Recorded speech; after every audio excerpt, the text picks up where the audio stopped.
ఆదిలాబాద్ జిల్లాలో 44వ జాతీయ రహదారి నిర్వహణ అధ్వాన్నంగా మారుతోంది.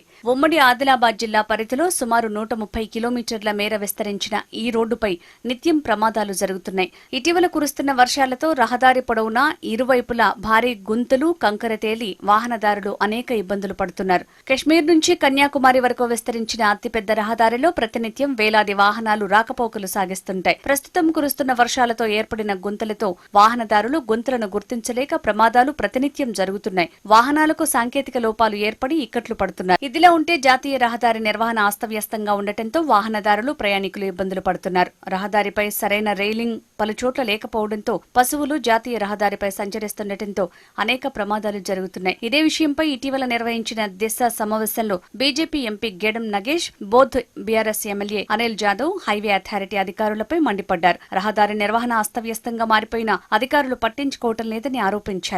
మహారాష్ట్ర సరిహద్దు పెన్గంగ నుంచి సోన్ వరకు ఈ రహదారిపై 3 టోల్ గేట్లు ఉండి వాహనదారుల నుంచి ముక్కుపిండి టోల్ వసూలు చేస్తున్నారు. నిర్వహణ కూడా పకడ్బందీగా ఉండాలని నేతలు హైవే అధికారులకు సూచించారు. ప్రస్తుతం చాలా ప్రాంతాల్లో రహదారిపై గుంతలు ఏర్పడ్డాయి. అధికారులు కొన్ని ప్రాంతాల్లో మరమ్మతులు చేపడుతున్నా నత్తనడకన సాగుతోందని వాహనదారులు ఆరోపిస్తున్నారు.